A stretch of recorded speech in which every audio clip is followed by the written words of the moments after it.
আসসালামু আলাইকুম। নির্বাচন মোবারক। আপনি ভোট দেবেন না? একটাই বোন, হ্যাঁ কালকে পরের বাড়িতে বাপের বাড়ি চলেছে ভোট দেওয়ার লাগিয়া। বাংলাদেশ সেনাবাহিনী সদা প্রস্তুত। জীবনের প্রথমবারের মতো সুপ্রিয় দর্শক মন্ডলী, আসসালামু আলাইকুম। নির্বাচন মোবারক। জীবনের প্রথমবারের মতো সংসদ নির্বাচনে ভোট দিতে যাইতেছি না ভাই, এবং এককালে সপরিবারে মেলা হচ্ছে, এককালে বেন্নিহালি। ঠিক আছে, তো চলেন সেই যে ভোট কেন্দ্রে যাওয়া যাক। তো গড়িতে সময় এখন হইতেছে আপনার 7টা, 7:30 হইতে ভোট শুরু। এককালে খুব সকালবেলাই মেলা হচ্ছে, মাইক হইতেছে যে বেশি দেরি হইলে ভিড় হইবে, ভোট শুরুর আগে যাইয়ে খারাইয়া হই পারে, মানে ভোট শুরু হওয়ার লগে লগে যাতে দিয়ে দিতে পারি। এবং আমার হইতেছে একটাই বোন, হ্যাঁ কালকে পরের বাড়িতে বাপের বাড়ি চলেছে ভোট দেওয়ার লাগিয়া।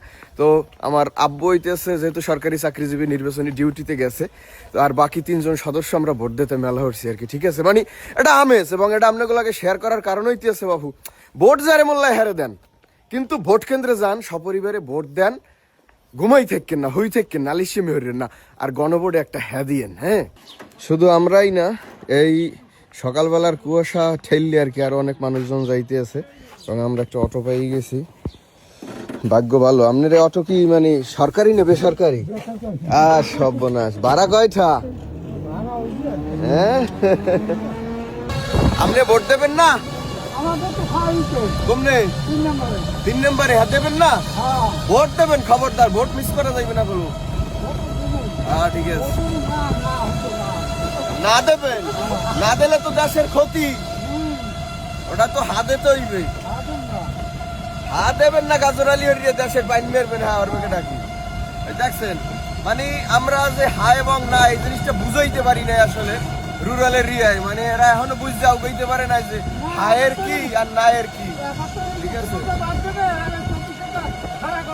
আরে না 71 বাদ হইবে, এটা কইছে কেটা আপনারে?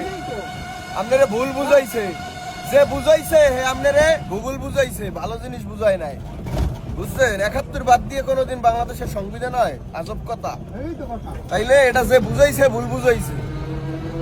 যাই হোক, এই হইতেছে ধরেন গ্রামীণ চিত্র, যে 71 বাদ হয়ে যাইবে হা ভোট দিলে। ঠিক আছে, অটোওয়ালা কাকু কইতে আছে যে আমেরিকান হান সিস্টেম করতে হইবে, যে একজন ব্যক্তি 2 ফিরের বেশি প্রধানমন্ত্রী থাকতে পারবে না, এই সিস্টেম করলে ভালো হয়।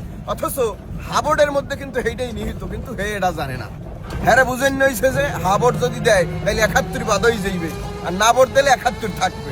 তো এইটাছে অবস্থা, মানে হা এবং নায়ের প্রসারণটা সঠিকভাবে মানুষের দোরগোড়ায় পৌঁছানোটা সম্ভব হয় নাই। তোমরা এককালে কাছাকাছি পুষতে গেছি এবং দেখতে পাইতেছেন যে বিভিন্ন প্রতীকের যারা সমর্থক হেরা মানি ওই যে কার্ডের নাম্বারগুলো বিলি করতে আছে, যদিও আমি মোবাইল থেকে বাইরে লই গেলাম আর কি। হ্যাঁ, তো এই হচ্ছে ভোট কেন্দ্র আমাদের। ভোট কেন্দ্রের সামনে স্লিপ নিয়ে এখন প্রবেশ করার পালা আর কি। সাথে সাথে সেনাবাহিনীকে জানান আপনার নিরাপত্তায় বাংলাদেশ সেনাবাহিনী সদা প্রস্তুত। বাংলাদেশ সেনাবাহিনী সদা প্রস্তুত, এবং একজন বৃদ্ধ মানুষ 2জনের কাঁধে ভর করিয়াও কিন্তু ভোট কেন্দ্রে ভোট দিতে আইছে। তো এই পরিবেশটা বজায় থাকুক, এবং মোটামুটি বেলা বাড়ার লগে লগে কিন্তু উপস্থিতিও বাড়তে আছে। তো আমি আমাকে ভোট কেন্দ্রে হলো প্রবেশ করিয়ে ফেলাইছি না ভাই। চারকুলি এক্সের বিল্ডিং এগুলো ইচ্ছে আছে, স্কুল, এইটাই আমার মূলত আর কি সেই যে প্রাণের বিদ্যাপীঠ। তো অবশেষে জীবনের প্রথমবারের মতো সংসদ নির্বাচনে ভোট প্রয়োগ করলাম।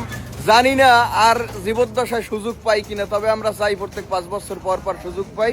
তো এই যে স্বতঃস্ফূর্ত অংশগ্রহণ, এই যে একটা উৎসব মুখর পরিবেশ, এটা যাতে অক্ষুণ্ণ থাকে, মানে সন্ধ্যার পরে যাতে এমন কোনো খবর কানে না আয় পত্রিকা মারফত, মোবাইল মারফত কিংবা মিডিয়া মারফত যে অমুক মায়ের বুক খালি হয়েছে, এই যে ব্যাপারগুলো হানাহানি মারামারির কোনো কাহিনী যদি কানে না আয়, তাইলেই ধরেন যে আমাগো শান্তি আর কি। সোজা কথা, এই উৎসব মুখর পরিবেশটা বজায় থাকুক, এবং প্রত্যেক 5 বছর পর পরই এই ভোটের যে সার্কেলটা এটা ঘুরতে থাকুক।